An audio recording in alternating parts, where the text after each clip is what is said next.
भवसम्भवभीतिभेदनं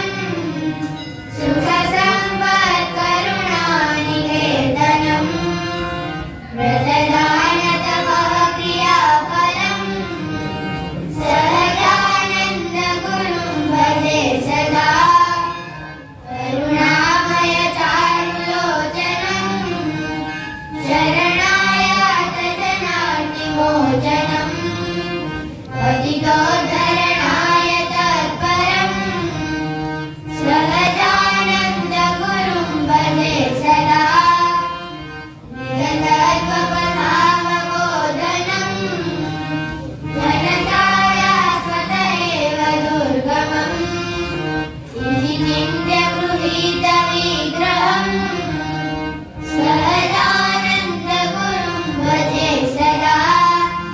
निजशम्भुमुखेरनिग्रहं भवपार्थोऽतिपरिभ्रमाकुलम् अभिधा